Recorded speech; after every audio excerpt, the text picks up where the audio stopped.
सम्प्रदायकर्तृभ्यो वंशऋषिभ्यो महद्भ्यो नमो गुरुभ्यः। ॐ सहना भवतु सहनौ भुनक्तु सह वीर्यं करवावहै तेजस्विनावधीतमस्तु मा विद्विषावहै। ॐ शान्ति शान्ति शान्तिः।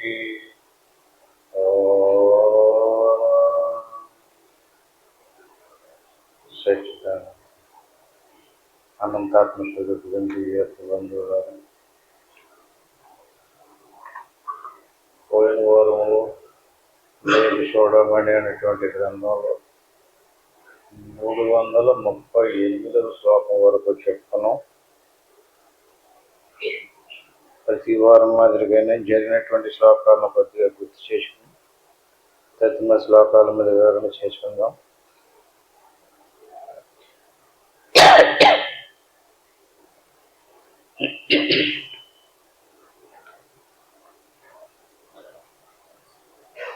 జరిగినటువంటి శ్లోకాలు 1, 2 చెప్పుకొని కిందకు వద్దాం.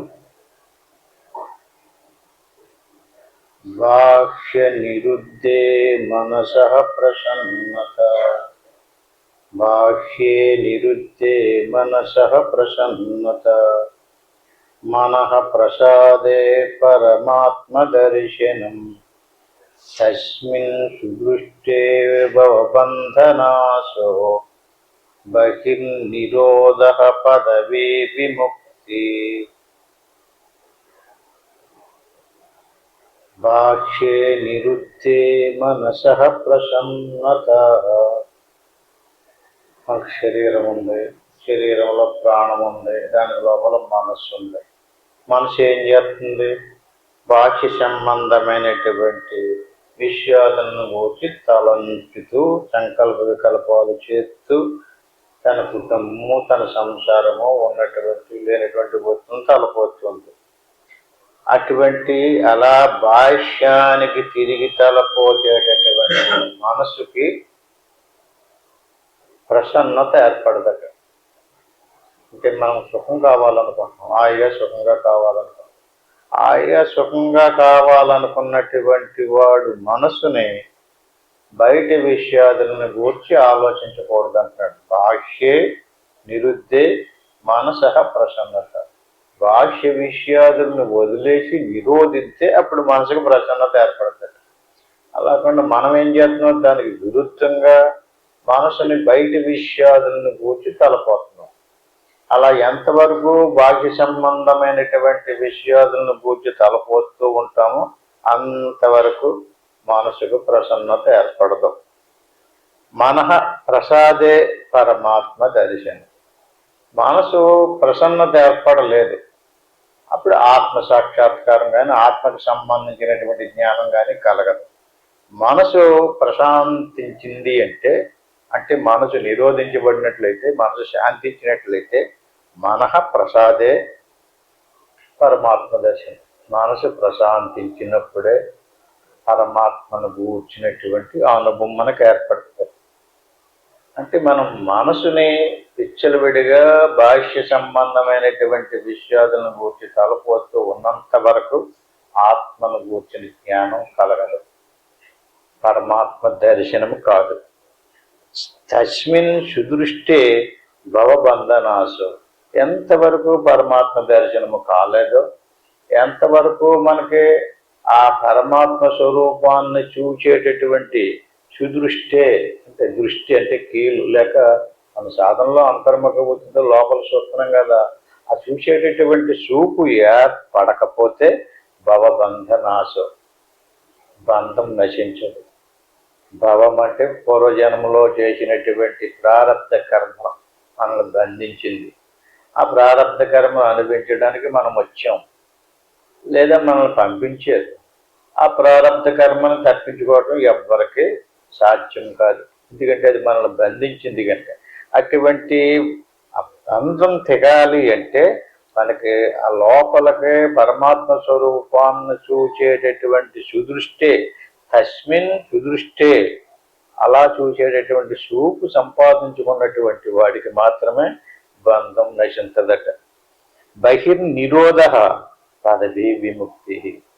ఈ రకంగా బాహ్య సంబంధమైనటువంటి ఎలాంటి విషయాదులైనా సరే కొంచెం కొంచెం కొంచెం కొంచెం తగ్గించుకుని వాటి మీద మనకి ప్రీతిని తగ్గించుకొని నిరోధించుకుంటూ రావాలి, పెంచుకుంటూ వెళ్ళకూడదు. బాహ్య సంబంధమైనటువంటి లేక బాహ్య సంబంధమైన విషయాదుల గురించి కానీ లేక దేహ సంబంధమైనటువంటి దేహాదుల మీద ఉన్నటువంటి వాంఛ కానీ ఇవన్నీ కూడా బహిర్నిరోధ, నిరోధించుకుంటూ రావాలి. అలాగే ఎవరైతే నిరోధించారో వాళ్ళకి పదవి విముక్తి, వాళ్ళకి ముక్తి లభించదు. అలా కానటువంటి వాళ్ళకి ముక్తి లభించదు. అంటే దేహం వైపు తిరిగి దేహభావంతో దేహానికి ఎలా కావాలి అలా కావాలి, ఆ దేహానికి సంబంధించిన కుటుంబానికి సంబంధించినటువంటి వాటి కోసమే నిరంతరము ఎవడైతే తప్పించూ ఆలోచిస్తూ పనిచేస్తూ ఉంటాడో వాడికి ముక్తి అనేటువంటిది లభించదు. కాకపోతే ఏమవుతుంది, వాడు ఏం కర్మలు చేశాడో అది పుణ్యకర్మలు అవ్వచ్చు, దానం చేసే కర్మలు అవ్వచ్చు, ఏది దేవతలను ఆరాధించేటటువంటి యజ్ఞాలు యాగాలు పూజలు ఇలాంటి అన్నిటికీ కూడా పుణ్యం వస్తుంది. అదే ప్రారంభ రూపంలో ఆ కర్మఫలమే తీసుకొచ్చి మళ్ళీ ఇంకో జన్మ కలిగిస్తుంది. కానీ ముక్తి రావాలంటేనో, ముక్తి రావాలి అంటే బాహ్య సంబంధమైనటువంటి విషయాలను పూర్తిగా నిరోధించమంటున్నాడు. బహిర్నిరోధ పదవి విముక్తి. పూర్తిగా నిరోధించబడినప్పుడు మనకి ముక్తి లభించింది. కహ పండితస్సన్ సదసద్వివేకే శృతి ప్రమాణ పరమార్థదర్శి. అతను పండితుడైనా సరే పామరుడైనా సరే, నాకు అన్ని తెలిసిండి, నేను అన్ని చదివానండి, నేను ఏదో దేవుడు నేను చెప్పిన మాట ఎట్టాడండి అంటే కుదరదండి. కహ పండితస్సన్ పదవి సదసద్వివేకి శృతి ప్రమాణా పరమార్థదర్శి. దీనికి ప్రమాణం ఏంటంటే శాస్త్రం, వేదం. వేదాలు ఇలాగే చెప్తున్నాయి, శాస్త్రాలు ఇలాగే చెప్తున్నాయి. నా తెలివితేటలను బట్టి నేను ఏదో చెప్తానంటే ఏది చెప్పాలనుకున్నా శాస్త్ర ప్రమాణం కావాలి. శాస్త్ర ప్రమాణాన్ని ఉదహరించాలి. శృతి ప్రమాణా పరమార్థదర్శి. పరమాత్మను దర్శించాలి అంటే ఇదే దారి. ఇలా లోపలికి వెళ్ళాలి, లోపలికి చూడాలి, భాష్యాన్ని వదలాలి, ఆంతరం వైపుకి తిరగాలి. ఇలా అది శాస్త్రాలన్నీ శృతి ప్రమాణా పరమార్థదర్శి. జ్ఞానాన్ని కుర్యాద అసతోవలంబం స్వపాతహేతో శిశుముక్షు. ఎందుకంటే శాస్త్రం ఇన్ని శాస్త్రాలు చదువుతున్నాడో వింటున్నాడో వినినప్పటికీ కూడా జ్ఞానాన్ని కుర్యాద అసతోవలంబం. సత్తు అసత్ అంటే సత్ అంటే ఉండేది, పరిణామం చెందుకుంటూ పోయేది అసత్. కుర్యాద అసతో వలంబం. ఎందుకంటే ఇతను అన్ని శాస్త్రాలు తెలిసి సత్సంగాలు విన్నాడో సాధన కూడా చేస్తున్నాడు, అన్నీ బాగానే ఉన్నాయి. కానీ ఈ అసత్ సంబంధమైనటువంటి వస్తు సముదాయాన్ని వదిలిపెట్టడం లేదు. ఎలా పట్టుకున్నట్టు స్వపాత హేతో శిశువన్ముముక్షు.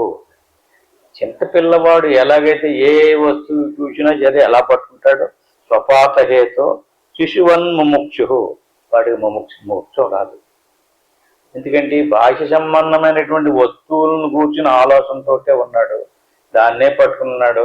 అతను ఎలాంటి వాడైనా సరే అతనికి పరమాత్మ జ్ఞానం కలిగి ఉండి శాస్త్రం చదివి ఉపదేశం పొంది కూడా మళ్ళీ మామూలుగా బయటికి వెళ్ళిపోతున్నారు అనుకోండి, వాళ్ళు ఎలాంటి వాళ్ళు అంటే శిశువన్ముముక్షు. పాపం వాళ్ళు చిన్నపిల్లల మనస్తత్వం అన్నమాట. వాళ్ళకి పట్టుకోలేకపోతున్నారు, తెలియటం లేదు. ఎందుకంటే సత్సంగం విన్నారు, ఉపదేశం పొందారు, శాస్త్రాలు తెలుసుకున్నారు, శృతి ప్రమాణాన్ని కూడా తెలుసుకున్నారు. కానీ ఎటు వెళ్తున్నారు? శిశువన్ముముక్షు. చిన్నపిల్లవాడికి అది మంచి చెట్లకి ఏం తెలీదు. బాహ్యంగా ఏ వస్తువునైనా సరే ప్రతీదీ పట్టుకుని నోట్లో పెట్టుకుంటుంటాడు. అలాగా వీళ్ళు బాహ్య సంబంధమైన వస్తువుని వదలలేకపోతున్నారు. అంచేత దేహాది సంశక్తి మతో న ముక్తి. ఎవడైతే దేహాదుల మీద ప్రీతిని, దేహాది సంశక్తి మతో న ముక్తి, తన దేశం మీద ప్రతి ఒక్కడికి ఎంతో ప్రేమ ఉంటుంది.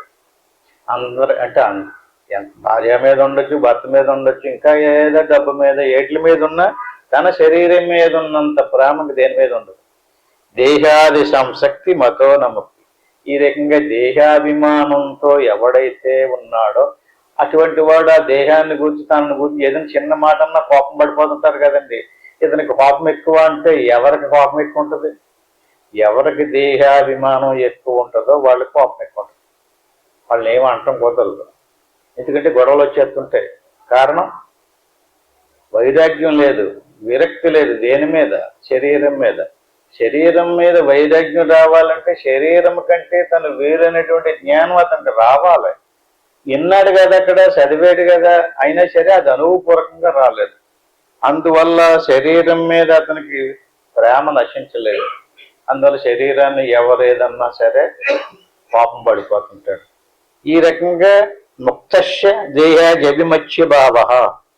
అటువంటి వాళ్ళకి, దేహాభిమానంతో కూడుకున్నటువంటి వాళ్ళకి ముక్తి లభించదు. సుప్తస్యనో జాగరణం న జాగ్రత్త స్వప్నస్థయోర్ని గుణానాశ్రయత్వాతు. దేహాదులు అనాత్మ వస్తువులందు ఆసక్తి గలవానికి ముక్తి రాదు. ముక్తుడైన వాటికి దేహాదులందు అభిమానం ఉండదు. ఏమాత్రం మనకి జ్ఞానం కలిగినా దేహాభిమానం మీద విరక్తి వస్తుంది. ఎందుకంటే మనం సాధన బాగా చేస్తున్నాం అనుకోండి, నువ్వు ఎంత బాగా సాధన చేసేవు అన్నది కాదు, నువ్వెవరు అన్నది తెలియటమే. అంటే మనకి రెండు జ్ఞానాలు ఉన్నాయి, ఒకటి ఆత్మజ్ఞానము, ఒకటి అనాత్మజ్ఞానం. ఇప్పుడు మన శరీరం ఉంది, శరీరానికి లోపల సూక్ష్మ శరీరం ఉంది, సూక్ష్మ శరీరానికి లోపల కారణ శరీరం. స్థూల శరీరానికి ప్రాణం, సూక్ష్మ శరీరం. అంటే స్థూల శరీరానికి శ్వాసే ప్రాణం కాదు, స్థూల శరీరంలో సూక్ష్మ శరీరం. సూక్ష్మ శరీరం ఏదేది సూక్ష్మ శరీరం అంటారు? జ్ఞానేంద్రియాలు, కర్మేంద్రియాలు, ఈ 10 బయటికి తిరిగి ఉంటాయి. లోపల 4 ఇంద్రియాలు ఉన్నాయి, 5 ప్రాణాలు ఉన్నాయి, అవి 9 ఈ లోపల ఉంటాయి. ప్రాణాలు 5, మనసు, బుద్ధి, చిత్తము, అహంకారము 4, ఈ 9 బయటికి తిరిగిన ఈ 10 లోపల ఉన్నటువంటి 9. ఈ 19 సూక్ష్మ శరీరం అని పేరు. ఈ సూక్ష్మ శరీరమే స్థూల శరీరానికి ప్రాణం. స్థూల శరీరంలో ఉండి సూక్ష్మ శరీరమే స్థూల శరీరాన్ని తన ఇష్టానుసారంగా ఉపయోగించుకుంటుంది. స్థూల శరీరం వేరు, సూక్ష్మ శరీరం వేరు. ఈ స్థూల శరీరాన్ని మనం పశువుని ఉపయోగించుకుని, పాలు తీసుకుని రకరకాలుగా ఎలా ఉపయోగించుకుంటున్నామో అట్టి మాదిరిగా సూక్ష్మ శరీరం స్థూల శరీరాన్ని ఉపయోగించుకుంటుంది. సూక్ష్మ శరీరానికి స్థూల శరీరం ఒక పరికరం, ఒక పనిముట్టు. ఆ సూక్ష్మ శరీరం కంటి ద్వారా వచ్చి రూపాలను చూస్తుంది, చెవి ద్వారా శబ్దాలు అంటుంది, వాక్కు ద్వారా మాట్లాడుతుంది, నాలుగు ద్వారా రుచి తెలుసుకుంటుంది, ఘ్రాణేంద్రియం ద్వారా వాసన తెలుసుకుంటుంది. అలాగా కర్మేంద్రియాల ద్వారా, జ్ఞానేంద్రియాల ద్వారా జ్ఞానం తెలుసుకుంటుంది, కర్మలో చేస్తుంది. ఆ చేసినటువంటి విషయాలన్నిటిని ఎవరు చేస్తున్నారు? సూక్ష్మ శరీరమే చేస్తుంది. జ్ఞానేంద్రియాలు, కర్మేంద్రియాలు ఎందులో ఉన్నాయి? సూక్ష్మ శరీరంలో ఉన్నాయి. అంటే బయటికి తిరిగి ఉన్నాయి, లోపల ఉన్నాయి. ఇప్పుడు మనం లోపలికి తిరగాలి అంటే స్థూల శరీరాన్ని వదలాలి, బయటికి తిరిగిన ఇంద్రియాలని కూడా వదలాలి. బయటికి తిరిగిన ఇంద్రియాలు బాహ్య శరీరాన్ని తెలుసుకుంటున్నాయి. అంచేది బాహ్య ఇంద్రియాలను వదిలేసామనుకోండి, బయట శరీరం తెరలెక్క. శరీరం గురించి వదలండి అంటే శరీరాన్ని తెలుసుకునేటటువంటి బాహ్య సంబంధమైన ఇంద్రియాలను వదలాలి. ఆ క్లూ తెలియాలి. అంటే ఇప్పుడు మనం నిద్రపోయినప్పుడు కళ వచ్చిందనుకోండి, కళలో శరీరం తెలియబడదు. శరీరానికి సంబంధించిన భార్య, పిల్లలు, ఆస్తుపాస్తులు కూడా తెలియబడవు, శరీరం కూడా తెలియబడదు. అక్కడ వేరే ప్రపంచం. దాన్ని ప్రాతిభాషిక జగత్తు అంటారు. అంటే అదంతా మనసే తయారు చేసింది ఆ ప్రపంచాన్ని. అక్కడ ఒక భార్య, అక్కడ ఒక భర్త, అక్కడ ఒక పిల్లలు, బంగారము, ఎండి వస్తువులన్నీ సేమ్ టు సేమ్. ఇక్కడ బయట ప్రపంచం ఎలా ఉందో, ప్రపంచంలో వస్తువులు ఎలా ఉన్నాయో సేమ్ టు సేమ్ ఒక ప్రపంచాన్నే సృష్టించేసింది లోపల మనసు. మరి బయట ప్రపంచం ఎవరు సృష్టి? ఈశ్వరుని యొక్క మనసు. బయట ప్రపంచం అంతా బాహ్య ప్రపంచం, వ్యవహారక జగత్తు అంటారు దీన్ని. బాహ్య ప్రపంచం వ్యవహారిక జగత్తుని ఈశ్వరుని యొక్క మనసు చేత కల్పించబడింది. అంటే ఇది మనం కల్పించింది కాదు, ఈశ్వరుడు యొక్క మనసు చేత కల్పించబడింది. ఇప్పుడు లోపల ఉన్నటువంటి మనసు కల్పించబడినటువంటి జగత్తేమో ప్రాతిభాషిక జగత్. ఇప్పుడు శరీరానికి సంబంధించిన వ్యవహారిక జగత్తు వదలాలి అంటే ఏం వదలాలండి? బాహ్య సంబంధమైనటువంటి ఇంద్రియాదులను వదలాలి.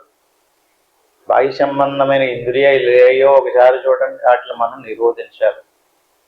మనం మాట్లాడకుండా కానీ చెప్పి మౌనంగా కూర్చోండి అంటే మాట్లాడకుండా కూర్చోలేకపోతున్నాం అనుకోండి, అది ఏ ఇంద్రియం ఎటేపుకి తిరుగుంది? మాట్లాడితే ఎటేపుకి మాట్లాడతావు నువ్వు? బయటికి సంబంధించిన విషయాలను కూర్చి అతను మంచోడు కాదు, ఇతను మంచోడు, ఇలా మంచోడు చెడ్డ, ఏది మాట్లాడాలన్నా అంటే మాట ఆడేవా? బయటికి సంబంధించిన విషయమే మాట్లాడాలి. అంటే బయటకు వచ్చేస్తున్నాం మనం ఇంద్రియాదుల ద్వారా బాహ్య సంబంధమైనటువంటి విషయాలు. భాష్యే నిరుద్ధే మనస అంటున్నాడు. అంటే మనసు బాహ్యేంద్రియాదుల ద్వారా బయటకు వచ్చి బాహ్య ప్రపంచాన్ని తెలుసుకుంటుంది. మరి ఆ మనసుని బాహ్యేంద్రియాదుల మనసు ద్వారానే ఆఫ్ చెయ్యాలి. అంటే మాట్లాడకూడదు అనుకున్నప్పుడు ఆ బుద్ధి ఎందులో ఉండాలి? మనకి మాట్లాడకూడదని మనసులో ఉండాలి. చూడకూడదు, వినకూడదు, మాట్లాడకూడదు అని అనుకున్నారంటే ఇంద్రియాదులను ఆఫ్ చెయ్యాలంటే దానికి దేంట్లో ఉంది? మనసులో ఉంది. మనసే దాన్ని ఉపయోగించుకుంటుంది. చూడడం, వినడం అన్నీ కూడా మనసే చేస్తుంది ఆ ఇంద్రియాదుల ద్వారా. అవి ఎప్పుడైతే బాహ్య ఇంద్రియాదుల్ని మనం కళ్ళు మూసుకుని ఆపేసామనుకోండి, అప్పుడు లోపల మనసు పనిచేస్తూ ఉంటుంది. అప్పుడు లోపల పనిచేసేటటువంటి మనసుని ఏం చేయాలి? లోపలికి తిప్పాలి. ఎప్పుడైతే లోపలికి తిప్పేమో, ఎక్కడి దాకా తిప్పాలి అంటే భాష్యానికి వెళ్ళడం లేదు, లోపల అనుపనిస్తలేదు. చూడండి, భాష్యానికేమో వెళ్ళనివ్వడం లేదు, లోపలేమో అనుపనిస్తలేదు. ఏం చేయాలి? నిరోధించాలి, మనసును ఆఫ్ చేయాలి. అలా నిరోధించేస్తే మనసు శుద్ధమవుతుంది. అప్పుడు లోపల ఉన్నటువంటి పరమాత్మ దర్శనం అవుతుంది. అలా కాకుండా బాహ్య సంబంధమైనటువంటి విషయాదుల మీద ఎవరికి ఆసక్తి ఉందో, ఆసక్తి ఉంటేనే మనసు బయటికి తిరిగిద్ది. ఆసక్తి లేదనుకోండి, సినిమాకి వెళ్దాం రమ్మన్నాడు అనుకోండి, నాకు ఇష్టం లేదురా అన్నాడంటే ఏమి లేనట్టు? ఆసక్తి లేనట్టు. అది ఆసక్తి ఉంటే పరిగెడతాడు. ఆ రకంగా ఒక్కొక్క విషయం మీద ఆసక్తిని వదులుకుని లోపల ఉన్నటువంటి విషయాన్ని తెలుసుకోవాలన్నటువంటి ఆసక్తిని మనసుకి కలిగించాలి. అది మనమే చెయ్యాలి. అంచేత ఎవడికైతే మనసుని నిరోధించుకుని లోపల ఉన్నటువంటి స్వరూపాన్ని దర్శించాడో ఆ జ్ఞానాన్ని ఆత్మజ్ఞానము అన్నారు. ఇందాకేం చెప్పుకున్నాం మనం? స్థూల శరీరంలో సూక్ష్మ శరీరం ఉంది, సూక్ష్మ శరీరములో కారణ శరీరం ఉంది. కారణ శరీరం అంటే సూక్ష్మ శరీరానికి ఆత్మస్వరూపాన్ని తెలుసుకునే జ్ఞానం లేదు. ఆత్మస్వరూపాన్ని తెలుసుకునే జ్ఞానం లేకపోవడానికి దానికి కారణ శరీరం అని పేరు. ఆ కారణ శరీరానికి ఇంకొక ప్రాణం ఉంది, దానికి మహాకారణం అని పేరు. ఆ మహాకారణం అంటే తెలివి. అది స్థూల శరీరాన్ని తెలుసుకునే జ్ఞానం ఉంది. సూక్ష్మ శరీరంలో కారణ శరీరం ఉంది, మహాకారణ శరీరం ఉంది. మహాకారణ శరీరం స్థూల శరీరాన్ని తెలుసుకునేటటువంటి తెలివి. కారణ శరీరం అంటే దేవుణ్ణి తెలుసుకోదు, దేవుణ్ణి తెలుసుకోలేనటువంటిది కారణ శరీరం. శరీరాన్ని తెలుసుకునే తెలివి మహాకారణం. అంటే ఇప్పుడు లోపలికి తిప్పినట్లయితే స్థూల శరీరాన్ని తెలుసుకునేటటువంటి తెలివిని లోపల ఉన్నటువంటి దేవుడేపుకి తిప్పాలి.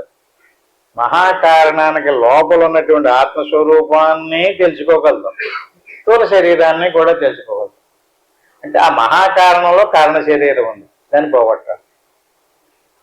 ఆ కారణ శరీరం పోయిందనుకోండి, సూక్ష్మ శరీరంలో ఉన్నటువంటి కారణ శరీరాన్ని నిరోధించేసేమనుకోండి. అంటే అలా నిరోధించాలంటే మనసుని కదలకుండా నిశ్చలంగా ఇంకా సాధనలో పెట్టాలి.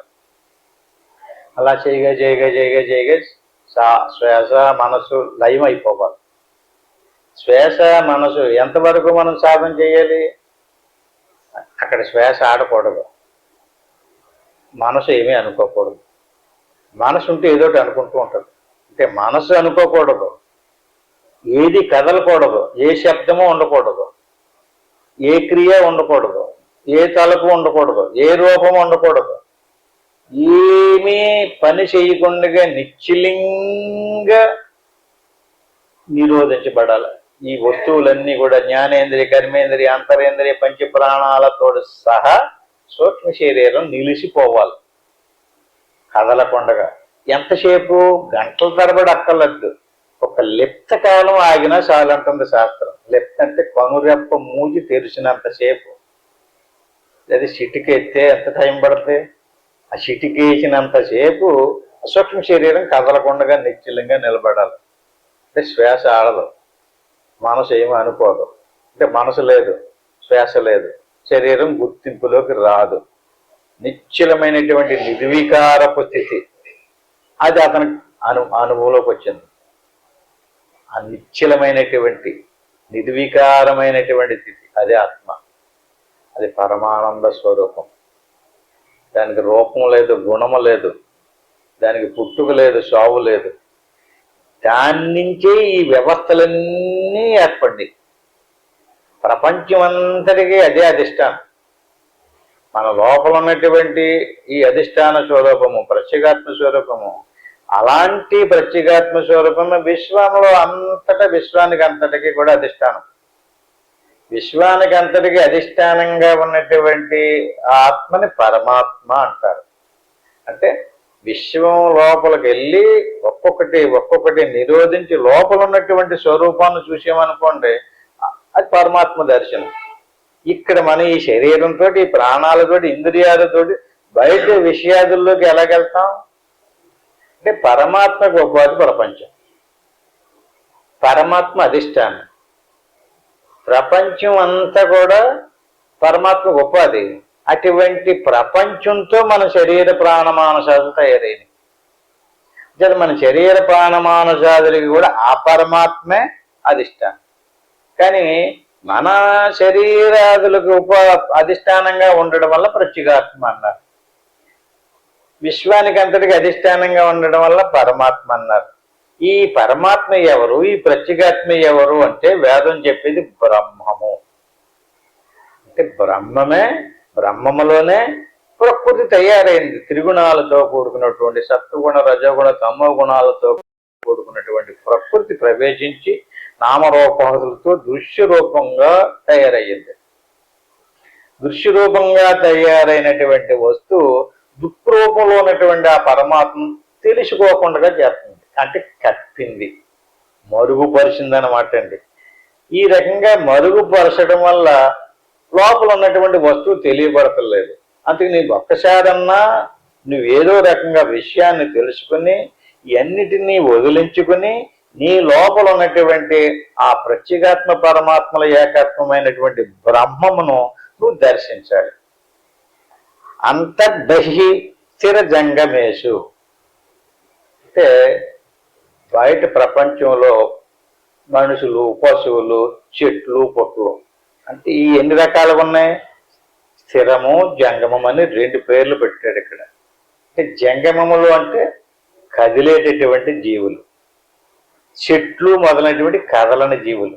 అంటే రెండాటిలోని కూడా అంతర్బహి స్థిర జంగమేషు అంటే లోపల వెలుపల కూడా ఒకే వస్తు సముదాయం ఉంది. ఇటు ప్రకృతితో తయారైనటువంటి వ్యవహారిక ప్రపంచమో లేక మనసు, ఇంద్రియాదులతో కూడుకున్నటువంటి వస్తు సముదాయం అంతా కూడా దేనిని మరుగుపరిచింది? ఎందులో ఉంది? బ్రహ్మంలో ఉన్నాం కదా.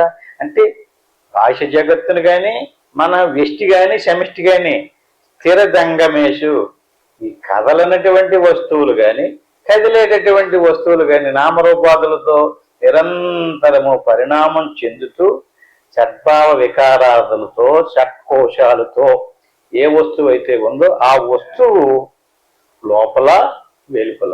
లోపల ఉన్నటువంటి వస్తువుని ఏమన్నారు? ఆత్మ అన్నారు. దానికి వెలుపల ఉన్నటువంటి వస్తువుని ఏమన్నారు? బ్రహ్మము అన్నారు. బ్రహ్మమే లోపల ఆత్మరూపంలో ఉంది. ఆత్మస్వరూపమే దీనికి వెలుపల బ్రహ్మముగా ఉంది.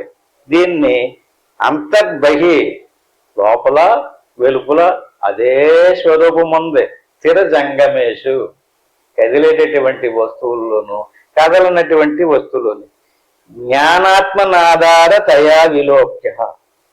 నీకు ఇది తెలియాలి. మనకి ఏం తెలుస్తుంది? లోపల వస్తువుకి లోపల వెలుపల ఉన్నటువంటిది తెలియకుండా వస్తువు తెలుస్తుంది.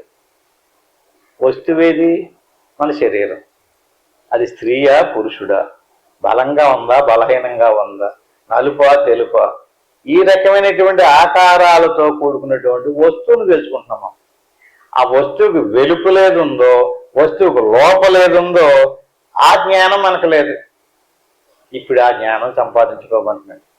ఆ జ్ఞానం సంపాదించుకున్నటువంటి వాడికి జనన మరణాదులు ఉండవు. ఆ జ్ఞానం లేకుండా ఈ వస్తువును కూర్చుని జ్ఞానం తెలుసుకుంటున్నాడు అనుకోండి, వాడికి జనన మరణాలు కలుగుతూ ఉంటాయి. దానికోసం కర్మలు చేస్తూ ఉంటాడు, దాన్ని కాపాడుకుంటూ ఉండాలి, దాన్ని రక్షించుకుంటూ ఉండాలి, దాన్ని పోషించుకుంటూ ఉండాలి. ఆ భావనతోటే ఉంటున్నాడు. ఆ భావనతో ఉన్నటువంటి వాడికి కర్మ నశించదు, మోక్షం రాదు. అందుకని చెప్పేసి ఏంటి, మనం ఏదో భగవద్ అభిప్రాయంతో భగవద్ ఆరాధన చేస్తుంటాం వేరు వేరు రూపంలో. కానీ అక్కడ ఏమీ లేదు. శరీరానికి, ప్రాణానికి, మనసుకి, ఇంద్రియాదులకి, వస్తు సముదాయానికి లోపల వెలుపల ఏదుందో ఆ వస్తువేమీ ఈ వస్తువుకు ఉన్నటువంటి ఆకారం లేదు. దీనికి ఆకారం ఉండడం వల్ల మనసుకు బాగా పట్టుకుంది. ఎంత చెప్పినా దీన్ని వదలలేకపోతుంది. మన స్వస్వరూపానికి ఆకారం లేదు. ఇంతకీ లోపల ఉన్నటువంటిది, ఈ శరీరానికి వెలుపల ఉన్నటువంటిది మన స్వరూపమే. మన స్వరూపంలో ఇది ప్రవేశించింది. ప్రవేశించినటువంటి వస్తువును కూర్చే తెలుసుకుంటున్నాం చిన్నప్పటి కానీ చచ్చిపోయేదాకా. దీని మీద భ్రాంతి నశించడం లేదు, ప్రేమ నశించడం లేదు. ఇదే నేనన్న భావంలోకి వచ్చేసాం. ఇదే నేనన్నటువంటి భావన ఏంటి? జ్ఞానమే కదా. జ్ఞానంతోనే పట్టుకున్నాం. ఆ జ్ఞానానికి అజ్ఞానము అని పేరు, దానికే కారణ శరీరం అని పేరు. అదే దీన్ని కాపాడుతుంది. లోపల ఉన్నటువంటి స్వరూపాన్ని ఎంత చెప్పండి అయినా సరే లోపలికి తిరగదు మనసు. ఏదో రకంగా నిరంతరము మనం ఏం చేయాలి? బాహ్య నిరుద్ధే మనస ప్రసన్నత. మనసు ఆగేదాకా, మనసు ప్రసన్నత చెందేదాకా బాహ్య విషయాదుల వైపుకి తిరిగినటువంటి మనసును నిరోధించానే ఉండాలి. ఇలా కూర్చున్నాం, ఏదో అలా ఊహించుకుంటూ ఉన్నామనుకోండి, అక్కడ నిరోధం అవ్వదు, నిరుద్ధం అవ్వదు. నిరుద్ధం అవ్వాలంటే మనసు కదలకుండా ఆగిపోవాలి. మనసు కదలకుండా ఆగిపోతే శ్వాస కూడా కదలకుండా ఆగిపోతాయి. ఎక్కడ శ్వాస మనసు ఆగిపోయిందో దాన్ని సమాధి స్థితి అంటారు. అటువంటి సమాధి స్థితిలో ఏది ఉందో అది నీ వెలుపులోకి రావాలి. అది నీ స్వరూపం. నీ స్వరూపానికి సంబంధించినటువంటి జ్ఞానం నీకు రావాలి. ఎప్పుడైతే వచ్చిందో అప్పుడేమైంది? త్యక్తాది లోపాది రకండ రూప. అప్పుడు నీకు లోపల వెలుపల ఉన్నటువంటి ఆది అంతము లేనటువంటి అఖండమైనటువంటి నీ స్వరూపం నీకు తెలిసిపోతుంది. దాన్ని పూర్ణాత్మనాయ చితయేష ముక్త. ఆడికి జన్మ లేదు, అతనే జీవన్ముక్తుడు. చనిపోయిన తర్వాత ముక్తి రావడం కాదు, బ్రతికుండగానే ముక్తిని పొందుతాడు. అంటే ఏంటి? లోపల వెలుపల నీ స్వరూపం తెలిసింది.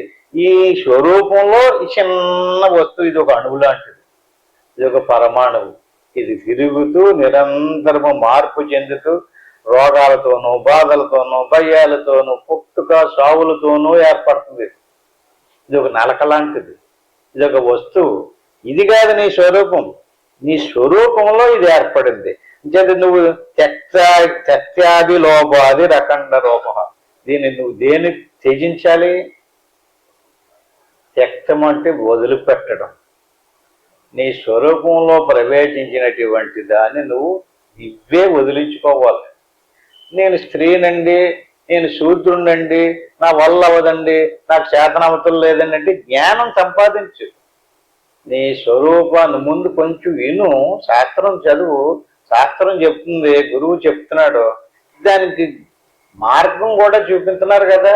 ఆ మార్గమునందు ప్రయాణం చేసి మనసు కదలకుండగా నిరోధించబడేదాకా చూడు. మనః ప్రసాదే పరమాత్మ దర్శనం. ఎక్కడ మనసు ఆగింది అక్కడ పరమాత్మ దర్శనం అవుతుంది. అది శాస్త్ర ప్రమాణం, ఎవరో చెప్తులేదు, శాస్త్రం చెప్తుంది. అంచేత మనం ఏం చేయాలి? మనసు ఆగేదాకా. మనసు ఆగితే నీ యొక్క స్వస్వరూపునికి సాక్షాత్కారం. అటువంటి వాడికి బంధం లేదు, అతనికి ముక్తి లేదు, బంధము లేదు. అంతరమైనటువంటి అనంతమైనటువంటి బ్రహ్మస్వరూపం. పూర్ణాత్మనాయ చిత ఏష ముక్త. పూర్ణాత్మ స్వరూపాన్ని పొందేడు అతను. సర్వాత్మనా బంధ విముక్తి హేతు సర్వాత్మ భావాన్న పరోతి ఖచ్చితం. సర్వాత్మ భావన. ఇప్పుడు మనకి స్టార్టింగ్ లో ఈ శరీరము కాదు నువ్వు, ఈ శరీరానికి లోపల మన ప్రాణము కాదు, దానికి లోపల ఉన్నటువంటి మనసు కూడా కాదు, దానికి లోపల ఉన్నటువంటి కారణ శరీరం కాదు, మహాకారణ శరీరం కాదు, దానికి లోపల ఉన్నటువంటి ఆత్మస్వరూపము. ఇప్పుడు లోపల ఉంది, లోపల ఉంది, లోపల ఉంది అని చెప్పుకుంటాం. ఆ లోపల ఉన్నటువంటి వస్తువు ఏదైతే ఉందో అది అంతటా ఉంది. ముందు ప్రస్తుతానికి మన లోపల ఉన్నటువంటి వస్తువుని మనం దర్శించాలి. మన లోపల ఉన్నటువంటి దాన్ని మనం దర్శించిన తర్వాత అదే వస్తువు అంతటా ఎలా ఉందో దాన్నే మనకి మొదట ప్రథమ ఉపదేశంలో సోహం, రెండో ఉపదేశంలో తత్వమసి. అంటే బయట దానికి ఆ లోపల బయట వస్తువు లోపల ఉన్నటువంటిది, లోపల వస్తువు లోపల ఉన్నది ఒక రకం. అంటే మన శరీరానికి లోపల ఉంది, బయటకు ఉంది అంటున్నాం కదా. బయట ఏది ఉంది, లోపల ఏది ఉంది, దాని గురించి చెప్తారు అప్పుడు. అంటే లోపల ఉన్నటువంటి దాన్ని సోహం, నీ లోపల ఏది ఉందో అదే నువ్వు అన్నారు. ఇప్పుడు నీ శరీర ప్రాణమాన జాతులకు వెలుపల ఏది ఉందో దాన్ని తెలుసుకోవాలి, మళ్ళీ అదే రెండో ఉపదేశం. దానికి దీనికి ఉన్న సంబంధం ఏంటో చెప్పేది మూడో ఉపదేశం. ఇలాగ అంచెలంచెలుగా మన పెద్దలు ఏం చేశారంటే లోపలికంటా తీసుకెళ్లి సర్వాత్మన బంధ విముక్తి హేతులు. ఈ రకంగా ఈ దేహానికి లోపల ఉన్నటువంటి వస్తువు, ఈ దేహానికి వెలుపల ఉన్నటువంటి వస్తువుకి అది రెండు కాదు. దాన్ని ఆత్మ పరమాత్మ. ఆత్మ పరమాత్మల ఏకత్వం బ్రహ్మము. అవి రెండు కాదు, అది ఒకటైపోయింది అక్కడ. ఆ ఒకటైపోయినటువంటి స్థితి ఏదైతే ఉందో అది బంధ విముక్తి హేతు. ముక్తి కలగాలంటే ఈ రకమైనటువంటి ఆత్మనే, పరమాత్మనే, బ్రహ్మమును, వీటిని గూర్చి ఆలోచించు, వీటిని గురించి విచారణ చెయ్యి. నేనెవరనే? నేను నేను నేను అంటున్నాం కదండి. ఎవరండి ఇది పని చేసిన వాళ్ళు? నేనండి. ఎవరండి చూసిన వాళ్ళు? నేనండి. అంటే ప్రతి దానికల్లా నేను ఒకటి అంటూ ఉంటుంది. కళ్ళలో కూడా నేను పోవటం లేదు. నాకు కళ వచ్చిందండి అంటాడు, కళలో ఏం జరిగిందో చెప్తాడు. అంటే అది నేను, అదే ఆత్మ. నేనులో ప్రవేశించినటువంటి వస్తు సముదాయంతో కూడుకున్నటువంటి గుణాలతో కూడుకున్నటువంటి నామరూపాలతో కూడుకున్నటువంటి వస్తువు ఇది నువ్వు కాదు. దీనిని నువ్వు నిరసించి దీనిని నేననేటటువంటి నీ స్వరూపాన్ని పట్టుకోవాలి. అందుకే నీకు ఇక్కడ కొంత బుద్ధి కావాలి, విచారణ చెయ్యాలి, నీ మనసును లోపలికి తిప్పాలి. లోపలికి తిప్పి దానికి దీనికి అనుసంధానం చేసినటువంటి స్థితి నీకు ఎప్పుడైతే కలిగిందో జ్ఞానం, అప్పుడు బంధ విముక్తి హేతువు. ఈ జ్ఞానమే బంధానికి హేతు. అలా కాకుండా నువ్వు ఒక దేవుణ్ణి కల్పించుకుని ఆ దేవుడికి నీకు నచ్చిన రీతిలో ఎన్నో రకాలుగా పూజలు చెయ్యొచ్చు, ఉపవాసాలు ఉండొచ్చు, ఎన్నెన్నో చెయ్యొచ్చు. అది మంచిదే, దానివల్ల పుణ్యం వస్తుంది, దానివల్ల మళ్ళీ మంచి జన్మ వస్తుంది. ముక్తి రావాలంటేనా నిర్వికారమైనటువంటి ఆ నిశ్శబ్ద స్థితి.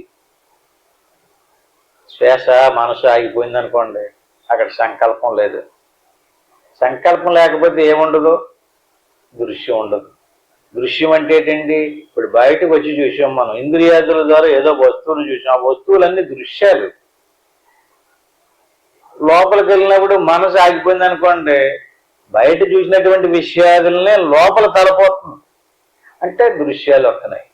అంటే మనసు ఏదనుకుంటే దానికి ఒక పేరు ఉంటుంది. ఆ పేరుకి సంబంధించినటువంటి ఒక ఆకారం, ఒక రూపం అంటారు. దాన్ని నామము రూపం అంటారు. నామము రూపములు సృష్టి. నామరూపాదులకి ఆధారమైనటువంటి దృక్కు దృశ్యము. దృక్కును వదిలేసి మనం దృశ్యాన్ని పట్టుకుంటున్నాం. దృక్కులో దృశ్యం తిరుగుతూ ఉంది. నామరూపాదులతో కూడుకున్నటువంటి వస్తు సముదాయం. ఈ రకంగా ఈ వస్తు సముదాయాన్ని తయారు చేసేది మనస్సు. బాహ్యంగా ఈశ్వర మనసు తయారు చేస్తుంది బయట వస్తువుల్ని, లోపల మనం మనసు తయారు చేస్తుంది ప్రాతిభాషిక జగత్తు. ఇప్పుడు మనం మనసును ఆఫ్ చేసాం. బయటకి తిరగకపో, అది కాదు. తిరగకపోతే నీకు బయట ప్రపంచంలో వస్తువులు ఎలా తెలవో అలాగా లోపల మనసును ఆపు. బయట తిరగడం కాదు, లోపల తిరగనివ్వకో, మనసును ఆపేయి. మనసును ఆపేస్తే ఏమైంది? మనసు కదలకుండా ఆగిపోయినప్పుడు శ్వాస కూడా ఆగిపోద్ది. అప్పుడు శబ్దం ఆగిపోద్ది. నామరూపాదులు ఉండవు, శ్వాస ఉండదు. ఏ శబ్దం, గుండు కొట్టుకోవటం కూడా తెలియదు, శరీరం కూడా తెలియదు. అన్ని నిశ్శబ్దం అయిపోయింది. ఆ నిశ్శబ్దో బ్రహ్మ ఉష్యతే వేదం. వేదం ఏం చెప్తుంది? దేవుడు అంటే ఎవరని చెప్తుంది? అన్ని నిశ్చలంగా నిరోధించబడి నిలిచిపోయినటువంటి స్థితి ఏదైతే ఉందో అదే బ్రహ్మము. నిశ్శబ్దో బ్రహ్మ ఉష్యతే. ఆ నిశ్శబ్దాన్ని నువ్వు అనుభవించు, నువ్వు చూడు, నువ్వు దర్శించు. ఈ రకంగా ఆ నిశ్శబ్దాన్ని సర్వాత్మన బంధ విముక్తి హేతు. ఎక్కడి దాకా తీసేయాలండి అంటాడు. ఎన్ని దాకా తీసేయాలండి అంటాడు. ఎన్నిటి? మొత్తం తీసేయాలి. మొత్తం ఏది? నామరూపాదులతో కూడుకున్నటువంటి మొత్తం ప్రపంచ దృశ్యాలన్నీ తీసేయాలి. అందులో నీకు మంచిది, నాకు చాలా బాగుంటుందండి, నాకు పనికొస్తుందండి అన్నామనుకో, నాకు బాగానే పనికొస్తుందంటే ఇప్పుడు మనం గది తుడుస్తాం. గది తుడిచి ఒక మూలకు పోగొట్టుకెళ్తాం. ఆ పోగులో మళ్ళీ చేటలో కట్టి అందులో ఏదన్నా ఇలా కెలికి ఈ వస్తువు పనికొస్తుందని చెప్పి మళ్ళీ తీసి పట్టుకుని తెచ్చుకున్నాం అనుకోండి, అంటే తుడిసేసి పోగు పెట్టినటువంటి చేటలో పోగొట్టినటువంటి పోగు అంతా ఏం చెయ్యాలి? బయట పారబోసేయాలి. అలా కాకుండా అందులో కొన్ని ఈ బాగుంటాయి, ఈ పనికొస్తాయి మళ్ళీ అని చెప్పి తెచ్చిపెట్టుకుంటే ఎలా అంటిదో అట్టి మాదిరిగా ఒక్క చిన్న దృశ్యాన్ని కూడా నువ్వు ఉంచకూడదు. దానికి మళ్ళీ ఒక దేవుడిని పేరు పెట్టి లేకపోతే ఇంకోలాగా నామరూపాదులతో కూడుకున్నటువంటిదంతా కూడా దృశ్యమే. ఈ దృశ్యం అంతా కూడా ఎలాంటిది? తన్నశ్యం తద్దృశ్యం. దృశ్యం అంతా కూడా నశించిపోయేది. ఇన్ని చెప్పలేదు ఇక్కడ. నశ్యం అంటే నశించదు. ఏంటండి ఇప్పుడు మనకి ఎంతమంది ప్రపంచంలో ఎంతమంది వ్యక్తులు వస్తున్నారు వెళ్తున్నారండి? కనపడుతుంది కదా. కనిపించినంతసేపు సత్యమే. వచ్చాడు, పుట్టాడు, చక్కగా బోడు పనులు చేస్తున్నాడు. నశ్యం, నశించాడు. దృశ్యం అంటే ఏంటి? నశించేది అని అర్థం. ఆత్మ నశించదు. దృక్కు, ద్రష్ట, దర్శనం. దృశ్యము దృక్కు. నశించేది దృశ్యము, నశించకుండా ఉండేది దృక్కు. నువ్వు దేన్ని పట్టుకోవాలి? దుక్కును పట్టుకోవాలి. దుక్కు ఎలాంటిది? సర్వాత్మనాభావాన్న పరోస్తి ఖచ్చితు. దృశ్యం అంతా నశించిపోతుంది కదా, నీకు తెలుస్తుంది కదా, నీకు గుర్తుంది కదా. చూడు, ప్రతి వస్తువు నీ కల్టి ఎదురుగుండగా వస్తున్నారు పోతున్నారు. ఎందరో మనం చూస్తుండగానే ఏమైపోయారు వాళ్ళందరూ, ఎక్కడ పోయినట్టు? దృశ్యం. మన శరీరం కూడా అంతే. మన శరీర ప్రాణమానసాదులు అన్నీ కూడా నశించిపోవలసిందే. నశించిపోయేటటువంటి వస్తువును దృశ్యాగ్రహే చత్ ఉపపద్యదేశౌ. దృశ్యం మీద ప్రీతిని పెట్టుకోకు. దృశ్య వస్తువుల మీద మమకారం పెట్టుకోకు. దృశ్య వస్తువు మీద నీకు ఏమాత్రం మమకారం ఉండినా నువ్వు ఎంతకాలం సాధన చేసినా నీకు సూట్ అవ్వదు. ఇక్కడ తాత్కాలికంగా సూట్ అయినప్పటికీ కూడా దృశ్యం నిన్ను బంధించేస్తుంది. అంటే దృశ్యం మీద నీకు ఏముండాలి? సర్వాత్మ భావోశ సదాత్మనిష్టయ. అంచేత నువ్వు దృశ్యం వైపు నుంచి తిరిగి దృశ్యరహితమైనటువంటి ఆత్మనిష్టలో ఉండు. దాన్ని మనం బ్రహ్మనిష్ట అంటున్నాం. అయితే ఆత్మనిష్ట, ఆత్మజ్ఞానము, బ్రహ్మనిష్ట, బ్రహ్మజ్ఞానము. సర్వాత్మ భావోశ్య ఏంటండి? సర్వాత్మ భావోశ్య తదాత్మనిష్టయ. అంటే భావం అంటే మన ఉనికి, భావం అంటే మన తెలివి. ఆడి భావం మంచిది కాదంటారు. అంటే ఏంటి? భావం మంచిది కదంటే తెలివి. ఇప్పుడు ఏది మారాలి? నీ తెలివి మారాలి. సర్వాత్మ భావోశ్య, నీ తెలివికి సర్వవ్యాపకమైనటువంటి చైతన్యం ఎరుకలోకి రావాలి, తెలియాలి. అలా తెలిసినటువంటి ఆత్మస్వరూపం ఏదైతుందో ఆ తెలిసినటువంటి దానిని వదలకుండా నిష్ట కలిగి ఉండాలి. తన్నిష్టస్య మోక్షోపదేశాలు బ్రహ్మసూత్రాలు ఏంటి? తన స్వరూపం తెలిసి వచ్చింది కదండి, తన స్వరూపమును వదలకుండా నిష్ట కలిగి ఉండడము తన్నిష్టస్య మోక్షోపదేశాలు. మోక్షం పొందడానికి ఎవరినో ఆరాధించడం కాదు, ఎవరినో ఆశ్రయించడము కాదు, నిన్నే తెలుసుకో, నిన్నే పట్టుకో. తన్నిష్టస్య, నీ యందు నిష్ట కలిగుండు. నిష్ట అంటే కదలకుండగా గురి కలిగుండు. నీ స్వరూపమునందు గురి కలిగుండు. నీ స్వరూపమును పట్టుకుని కదలకుండగా ఉండు. తన్నిష్టస్య అంటే తన నిష్ట. తను అంటే నేను. ఆ నేను అన్నప్పుడు ఏది చూస్తున్నాం మనం? మెరుగులోకి రాగానే బాహ్యేంద్రియాలు మన శరీరాన్ని చూపెడతాయి. ఈ శరీరాన్ని చూసుకుని ఈ శరీరమే నేను అనుకుంటున్నాం. ఆ శరీర భావంతో నిద్రపోయినప్పుడు కళ వచ్చింది. కళలో కూడా అలాంటి శరీరము, ఆ శరీరానికి సంబంధించిన కొన్ని వస్తువులు వస్తున్నాయి. ఇది శరీరము కాదు, ఈ శరీరము కాదు. ఈ శరీరం స్థూల శరీరం, అక్కడ శరీరం సూక్ష్మ శరీరం. ఈ రెండు దృశ్యాలే. ఈ దృశ్యాలను వదిలేసి సర్వాత్మ భావోష తదాత్మనిష్టయ, అటువంటి నిష్ట కలిగుండు. ఇదేమి కష్టమైంది కాదు, దీనికి కేవలం తెలివి కావాలి, బుద్ధి ఉండాలి. ఎవడికి బుద్ధి బలం లేదో వాడు దీన్ని పట్టుకోలేడు. శారీరక బలం ఉందంటే పాదయాత్రలకు పనికొస్తాడు. శరీరం బలం ఉందనుకోండి బత్తాలు మోయడానికి పనికొస్తాడు. కాశీ నుంచి కన్యాకుమారి దాకా నడిచేయమంటే నడిచేస్తాడు. ఎందుకంటే బలం ఉంది కదండి. శరీరంలో బలం ఉంటే బాహ్య సంబంధమైనటువంటి బరువులు మోయడానికి, పనులు చేయడానికి, బత్తాలు మోయడానికి పనికొస్తుంది శరీరం. కానీ దేన్ని పట్టుకోమంటున్నాడు ఇతను? నీ ఏది నీ స్వరూపం కాదో, నీ స్వరూపంలో ప్రవేశించినటువంటి శరీరం నేను అనుకున్నాడు. ఆ శరీరం బలంగా ఉంటే కొంతమందికి తిన్నాడు కూడా జీర్ణం అవుతుంది, గాలికి ఎగిరిపోయేలాగా ఉంటాడు. ఆడు నడమంటే ఎక్కడ నడుస్తాడండి? ఆడికి భక్త ఎత్తితే మొయ్యలేడు కదా. అంటే అది కాదు, ఈ శరీరానికి సంబంధించిన బరువు పనులు కాదు చేసేది, భావన. నీ బుద్ధి, బుద్ధికి భావన అని పేరు. నీ బుద్ధి తిరగాలి, నీ బుద్ధి మారాలి. ఇటేపుకి తిరిగినటువంటి నీ బుద్ధి అటేపుకి తిరగాలి. నేను శరీరమును కాదు, నాహం దేహో నేంద్రియాణ్యంతరంగం నాహంకార ప్రాణవర్గో న బుద్ధి. నేను శరీరమును కాదు, ప్రాణాలు కాదు, ఇంద్రియాలు కాదు. ఎన్నిటికీ ఏ స్వరూపమైతే ఉందో అటువంటి నిత్య సత్యమైనటువంటి సాక్షి నిత్య ప్రత్యేగాత్మా శివోహం అంచేత ఆత్మస్వరూపం. ఆత్మస్వరూపమే శివుడు. అంచేత నేను శివుణ్ణే శివోహం. నాకంటే శివుడు వేరేగా లేడు. నీకంటే శివుడు వేరేగా ఉన్నాడన్నారనుకోండి, అప్పుడు నువ్వు వేరు, శివుడు వేరు. అప్పుడు ఇద్దరు వచ్చారు. ఇద్దరు వచ్చినప్పుడు నీకంటే ఆయన బలవంతుడు, ఆయన ముక్తుడు, నువ్వు బద్ధుడు, నువ్వు కర్మలు చేస్తున్నావు, సావు పుట్టుకలతో కోరుకుని ఉన్నావు, వెళ్తూ వస్తూ ఉంటావు. అంచేత నీకు ఆయన వరాలు ఇస్తాడు. ఆయన నువ్వు కోరుకుంటే నీకు ఆయన పుణ్యాన్ని ఇస్తాడు. నువ్వు ఆయన్ని బగుమాలుకుంటూ నాకు అలాగా నీకు ఏమేమి అవసరాలు ఉన్నాయో అవసరం చేసమని ఆయన అడుగుతూ ఉండాలి. ఇక్కడ ఏమైపోయింది? ఇద్దరు కాదు, వీళ్ళిద్దరు ఒకటైపోయారు. ఇద్దరు ఒకటైపోయి సర్వాత్మ భావాస్య సదాత్మనిష్టయ. ఆ రకంగా ఇది అద్వైత సిద్ధి. ఇటువంటి సిద్ధి కలగాలంటే నీ భావన మారాలి. ఎంతవరకు నీ భావన మారలేదో అంతవరకు దీనికి సంబంధించిన ప్రయోజనం నీకు లభించదు.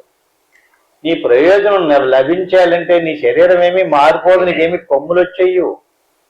నీ భావన మారిపోవాలి, నీ ఆలోచన మారిపోవాలి, నీ తెలివి మారాలి, నీ మనసు మారాలి. ఇటేపుకి తిరిగినటువంటి మనసుని ఎలాగోలాగా అటేపుకి తిప్పు. నిత్యం ప్రయత్నం చేయి. నింపాదిగా లోపలికి తిప్పు. లోపలికి తిప్పినట్లయితే ఎంత ఎప్పుడు దాకా తిప్పాలండి? దృశ్యం అంతా అణిగిపోయేదాకానే. ఏ సాక్ష్యం అక్కర్లేదు. మీ మట్టికి మీరే దృశ్యం అంతా అణిగిపోవాలి. మనసు ఏమీ అనుకోకుండా ఆగిపోవాలి.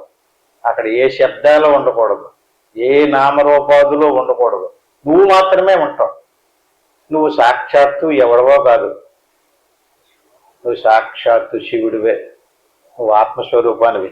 దుశ్యాగ్రహణం కథం నువ్వు ఘటతే దేహాత్మనా తిష్టతో. నీ భావన ఎప్పుడో బయటికి తిరిగేసింది. ఇది యుగాల కింద జరిగిన మాట, నిన్నో మొన్నో జరగలేదు. ఇది ఎప్పుడో యుగాల కిందట మన భావన, మన బుద్ధి బయటికి తిరిగిపోయి దేహమే నేననుకుని దేహ భావంతో ఎన్నెన్నో కర్మలు చేశాం. ఆ కర్మఫలాలు మన అందరినీ బంధించినవి. ఆ కర్మలను ప్రారంభ రూపంలో అనిపించడానికి ఇప్పుడు మళ్ళీ శరీరం వచ్చింది. భావన మారలేదు మనకి. ఆ ధోరణలోనే ఉన్నాం, ఆ తెలుగులోనే ఉన్నాం, ఆ బుద్ధి కలిగే ఉన్నాం. మళ్ళీ ఏమవుతుందండి? మళ్ళీ అదే జరిగిద్ది. బాహ్యార్థానుభవ రసక్త మనసత్త క్రియాం కుర్వత. బాహ్యం తిరిగిపోయి ఊరుకుంటున్నావా నువ్వు? ఏదో ఒకటి చేస్తున్నావు కదా. ఆ బాహ్యానికి సంబంధించినటువంటి దాని గురించి ఏదో ఆలోచన చేస్తున్నావు, ఏదో క్రియలు చేస్తున్నావు. సన్నిష్టాకిల ధర్మ కర్మ విషయ నిన్నాత్మా నిష్ఠాపరై సత్యజ్ఞై కరణీయమాత్మని సదానందేచ్యది రియత్తత. దేహాత్మ భావన కలిగి ఉండి మనసులో బాహ్య పదార్థములందు ఆసక్తి కలిగి ఉండిన వాని కొరకే నిరంతరము పాటుపడుచుండు వారికి దృశ్యము గోచరింపకుండా ఎట్లు సంభవమగును? ప్రశ్న ఎంతన్నాడు.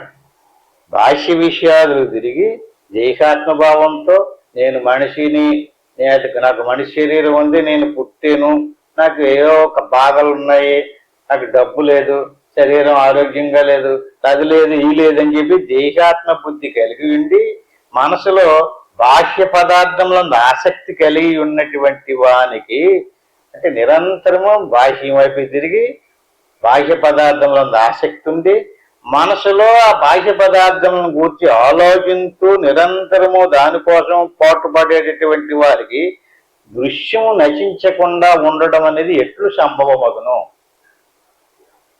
అంటే కొంచెం మనకు తెలివి రావాలి.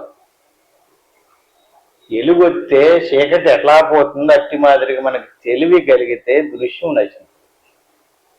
కాబట్టి నిత్యానందమును కోడు తత్వవేత్త ఆ సమస్త ధర్మ కర్మములను విషయములను పరిధించి నిరంతరము ఆత్మనిష్ట యందు తత్పరుడై ఉండవలేదు.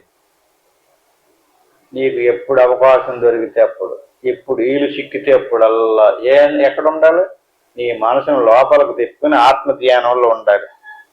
తన ఆత్మయందు ప్రతీకమగుచుని ఈ దృశ్య ప్రపంచమును బాధించి కొనగలను.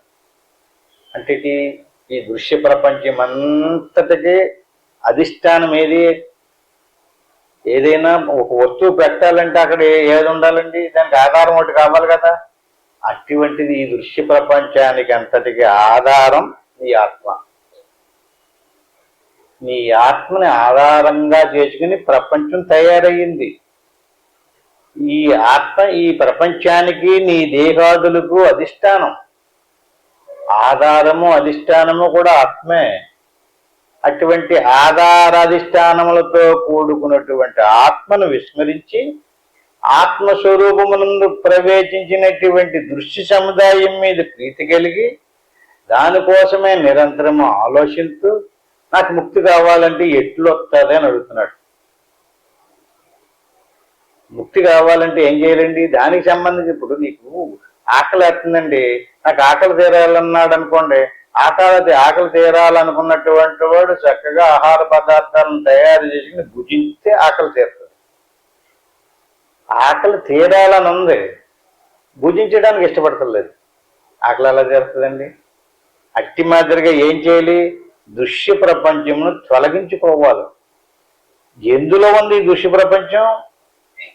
తన స్వరూపంలో ఉంది, అదే మాయ. ఇది ఎక్కడో పాతాళంలోనో ఆకాశంలోనో లేదండి దృశ్య ప్రపంచం. మన స్వరూపంలో ఉంది. స్వరూపంలో ప్రవేశించి స్వరూపాన్ని కనపడనివ్వకుండా చేస్తుంది. ఇది పెద్ద విచిత్రం. దీనికి ఆవరణము అని పేరు. ఆవరణం అంటే మూత. ఏదైనా మూత వేసేయమనుకోండి, మూత వేసినటువంటి వస్తువును తొలగితే తప్ప మూత లోపల ఏదుందో తెలియబడదు. అట్టి మాదిరిగా లోపల ఉన్నటువంటి ఆత్మ నీకు తెలియబడాలి అంటే దాన్ని మూసినటువంటి దృశ్యాన్ని అంటే ఆవరణాన్ని తొలగించాలి. దీనికి రెండు శక్తులు ఉన్నాయి, ఆవరణము, విక్షేపము. మూతేసి ఊరుకుని కప్పేసి ఊరుకోలేదండి, కదులుతూ నిత్యము రకరకాల నామరూపాలు కదిలింతా ఉంటాయి. దాంతో మనకు వస్తువు తెలియబడటం లేదు. ఇంత సర్వాత్మ శబ్దయే భిక్షోహో కృత శ్రవణ కర్మణ. దీనికి శ్రవణం చెయ్యాలి. అంటే నిత్యము ఇప్పుడు మీరు ఎక్కడెక్కడి నుంచో వచ్చి పాపం వింటున్నారు కదా, దాన్ని శ్రవణం అంటారు. ఎందుకు వింటున్నారు? వినకపోతే విషయం తెలియదు. శ్రవణం చేశారు కదండి, శ్రవణం చేసిన తర్వాత ఏం చేయాలి? దానికి సంబంధించిన సాధన చెయ్యాలి. శ్రవణము సాధన. సర్వాత్మ శబ్దయే భిక్షోహో కృత శ్రవణ కర్మణ సమాధిం విదదాత్యేష శాంతో దాంత ఇది శృతి. వేదం ఏం చెప్తుందంటే ఈ రకంగా సమాధిం విదదాత్యేష. ఎప్పుడు దాకా నువ్వు శ్రవణం చెయ్యాలి, ఎప్పుడు దాకా సాధన చెయ్యాలి అంటే సమాధి సిద్ధించేదాకానే. ఎంతవరకు నీకు సమాధి సిద్ధించలేదో అంతవరకు శాంతి నీకు లభించదు అని శృతి చెప్తుంది. అంచేత నీకు శాంతి కలగాలి, ఆనందం కలగాలి, సుఖం కలగాలి, నీకు మోక్షం కలగాలి అంటే వేరే దారి లేదు. ఇదే రహస్యం. అంటే మనకి ఎందుకంటే అనేక మంది అనేక రకాలుగా వేరువేరుగా బోధించవచ్చు, కానీ అన్ని శాస్త్రాలు అన్ని సిద్ధాంతాల్లో చిట్ట చివరికి ఆత్మ సాక్షాత్కారం కలిగితేనే మోక్షం. ఇంక దీన్ని తప్పుపట్టినటువంటి వాళ్ళు ఉండరు. ఎందుకంటే శాస్త్రం అంతా ఇదే, శృతి ఇది చెప్తుంది, ఇదే చెప్తుంది. శాంతో దాంత ఇది శృతి. శాస్త్రం చెప్పేది ఏంటి? నీకు మోక్షం రావాలంటే ఆయన ఎవడో ఇవ్వడో, దృశ్యాన్ని తొలగించుకుంటే మోక్షం. అంచేత సర్వాత్మ శుద్ధియే భిక్షోహో కృత శ్రవణ కర్మణ సమాధిం విదదాత్యేష శాంతో దాంత ఇది శృతి. ఈ శ్లోకాన్ని వచ్చేవారు ఇంకా బాగా చెప్పుకుందాం. ఇంతతోటి ముగించుకుందాం. హరి ఓం. ఆత్మబంధువులారా, చాలా సూటిగా, చాలా చక్కగా, చాలా నిర్దిష్టంగా బోధించడం జరిగింది. దాన్ని ఇప్పుడు చాలా స్పష్టంగా ఎలాగైతే చెప్పుకున్నామో అదే విషయాన్ని ఇప్పుడు మనం ఏం చేద్దాం? శ్రవణం అయ్యింది, ఇప్పుడు మననం అంటే సాధన. నేను ఎవరిని? నేను ఏది? నేను.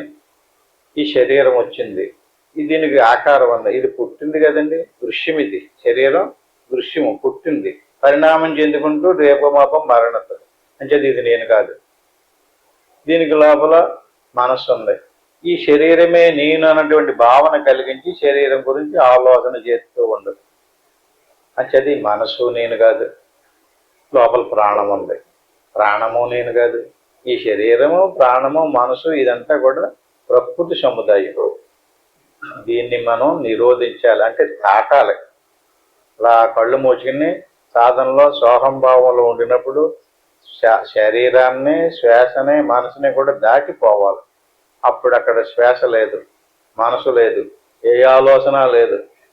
నిశ్శంకల్ప స్థితి, నిశ్శబ్ద స్థితి, హాయిగా సుఖంగా ఆనందంగా ఉంది. అదే మన నిజస్వరూపం. దాని సమాధి స్థితి అంటారు. అటువంటి సమాధి స్థితికి సంబంధించినటువంటి ఆ నిశ్శబ్ద జ్ఞానం ఎవరికి కలిగిందో దానికి ఆత్మజ్ఞానం అంటారు. ఎవరికి ఆత్మజ్ఞానం కలిగిందో వాడికి కర్మ నశించదు. ఎవరికి కర్మ నశించిందో వాడికి జ్ఞాన మన్నాదులతో ముక్తి లభించదు. జత చక్కగా ఇలా కూర్చుని నిరంతరము ఎవరెవరికి ఎంత అవకాశం ఉంటే అంత ప్రయత్నం చేయండి. ఏం చేయాలి? గురురు బ్రహ్మ, గురురు విష్ణువు, గురుదేవ మహేశ్వర, గురువు సాక్షాత్తు పరబ్రహ్మ, తస్మై శ్రీ గురువే నమః. దీన్ని గురు మంత్రం అంటారు. ఓం నమ శివాయ. దీన్ని పంచాక్షరి మంత్రం అంటారు. దీన్ని 3 సార్లు అనుకుని ఆ పని ఏమీ అనుకోకుండా వస్తూ పోతూ ఉండేటువంటి శ్వాసను గమనిస్తూ ఉండడమే. ఆ శ్వాస మనసు దాటిపోయేదాకా కూర్చోవాలి. ఇంటికి వెళ్ళిన తర్వాత ఎవరెవరికి ఎంత అవకాశం ఉంటే అంత ప్రయత్నం చేయండి. ఇప్పుడు మాత్రం నేను ఓంకారం చెప్పేదాకా అలా మనసును లోపలికి తిప్పుకొని శ్వాసను గమనిస్తూ ఉండండి.